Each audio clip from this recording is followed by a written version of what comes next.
My cousin told my husband she was better for him at my own anniversary dinner.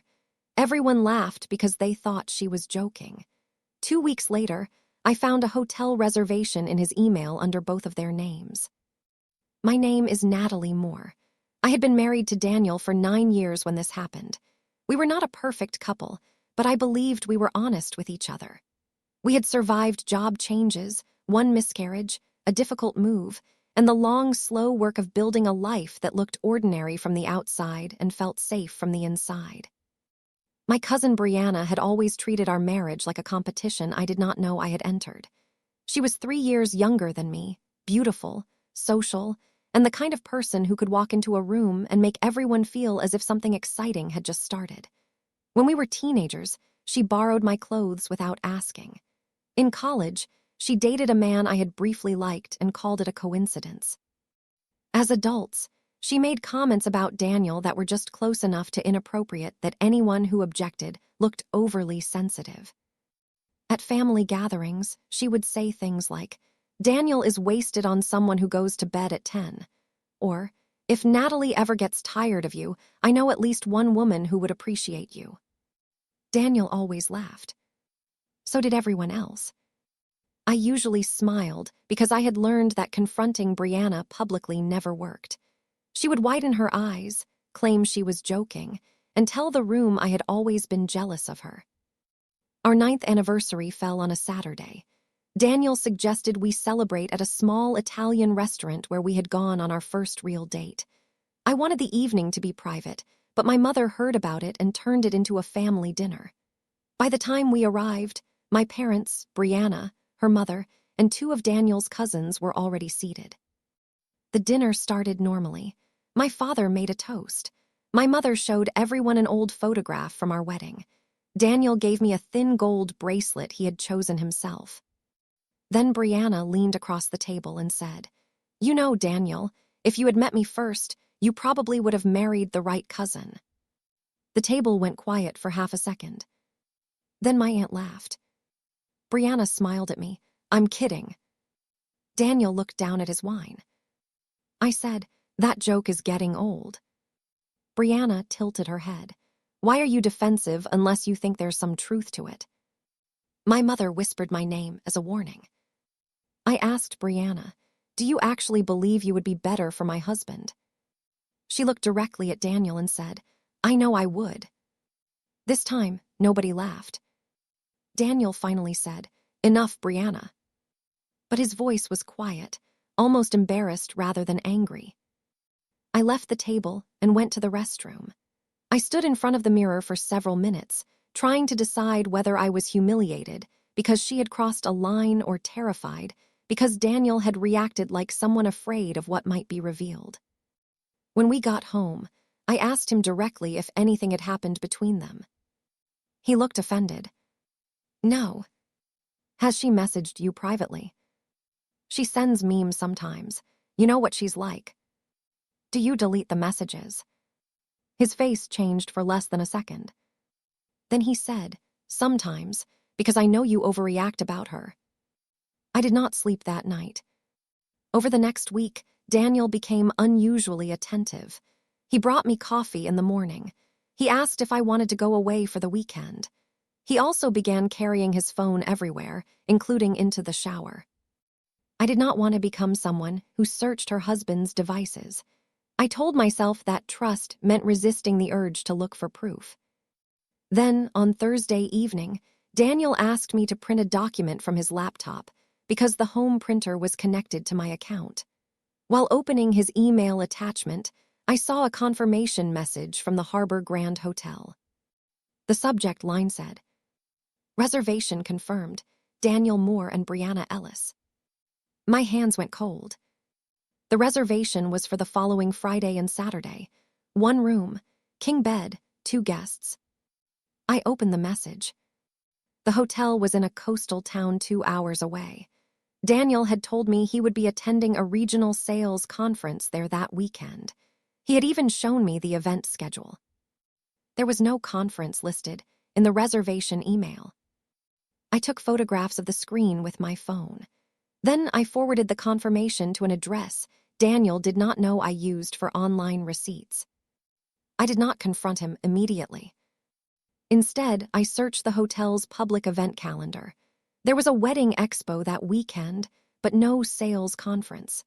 I called Daniel's office the next morning and asked for him using a fake reason about a family emergency. His assistant told me he had requested Friday off. By then, I knew. I just did not know how long it had been happening. I checked our credit card statements. Most charges looked normal until I noticed several small payments to restaurants near Brianna's apartment and one charge from the same hotel 6 months earlier. When Daniel came home, I placed the printed reservation on the kitchen table. He stopped walking. "What is this?" I asked. He stared at the paper. Then he said the most insulting thing possible. "It's not what it looks like." I asked him what a one-room reservation under his name and my cousin's name was supposed to look like. He sat down and put both hands over his face. He admitted they had been talking for months. He said Brianna understood the pressure he felt at work. She made him feel admired. According to him, nothing physical had happened yet. I asked about the hotel charge from 6 months earlier. He said they had only met for dinner. At a hotel. The restaurant was inside the hotel. Did you reserve a room? He did not answer. That was my answer. Daniel began crying. He said he loved me. He said he had been confused. He said Brianna pushed harder than he did and that he had been planning to cancel the trip. I asked why her name was on the reservation. He said she booked it using his account. I laughed because the lie was so poor. Then his phone rang. Brianna. I told him to answer on speaker. He hesitated, then accepted the call. Brianna said, "Did she find out?" Daniel closed his eyes. I said, "Yes, she did." There was silence. Then Brianna exhaled and said, "Natalie, before you become dramatic, you need to understand that Daniel has been unhappy for years." I asked, "Did he tell you that before or after you booked the king room?" She said, "Your marriage was already over. I just made him admit it." Daniel whispered, "Brianna, stop." She continued, "You never appreciated him. You care more about your routines and your job than being a wife." Daniel tried to interrupt again. "Nothing happened. She's angry because I was going to cancel." Brianna's voice changed. "Don't lie now," she said. "You booked the first room in January, and you promised this trip would be the weekend you finally left her." It was September. Daniel stood so fast his chair fell backward. He shouted that she was twisting everything. Brianna laughed once, but there was no humor in it. "You said the anniversary dinner was your last obligation," she replied. "Don't make me the villain because you got caught." I ended the call. For several seconds, neither Daniel nor I spoke. Then I asked him to leave. He refused at first. He said it was his house too. I reminded him that the house had belonged to me before our marriage and that his name had never been added to the deed. He packed one bag and went to his brother's apartment. I called an attorney the next morning. I did not post online. I did not contact the whole family. I collected evidence. The hotel reservation, credit card charges, messages recovered from a shared tablet, and Brianna's call were enough to establish the truth for me, even though our state did not require proof of adultery for divorce. The family learned 3 days later, when Brianna told her mother that I was destroying Daniel's life over an emotional connection.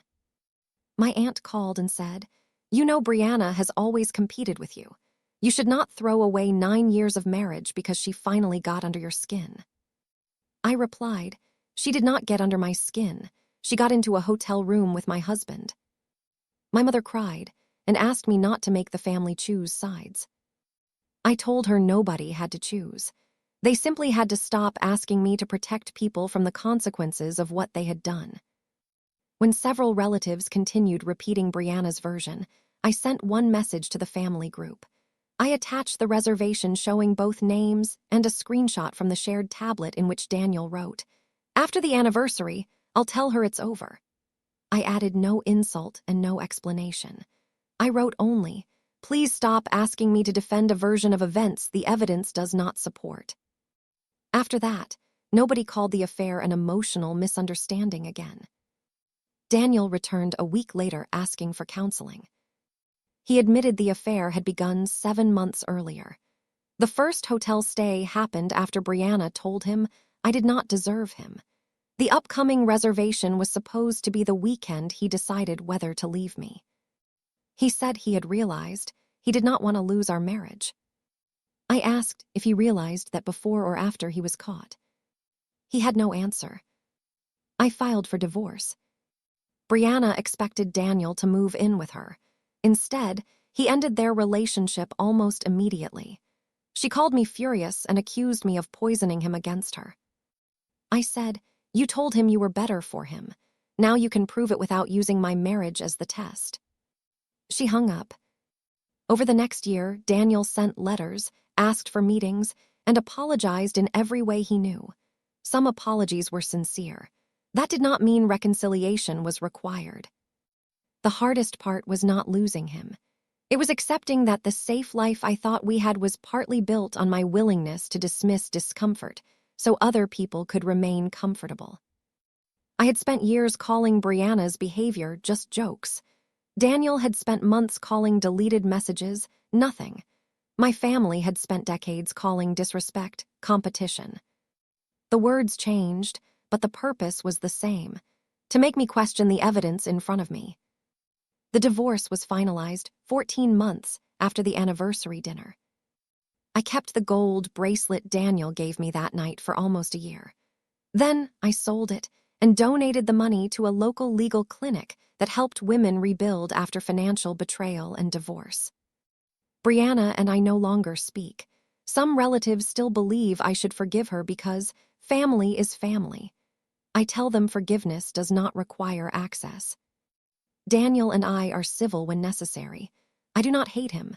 I simply no longer confuse regret with trust. My cousin told my husband she was better for him in front of our entire family. Everyone thought it was a joke until I found the hotel reservation under both of their names. The reservation exposed the affair, but it also exposed something else. People will often tell you the truth in small ways long before they are forced to admit it clearly. Would you have confronted them at the hotel, or would you have handled it the way I did? Tell me what you think, and subscribe to Real Stories of Women for more original family drama stories.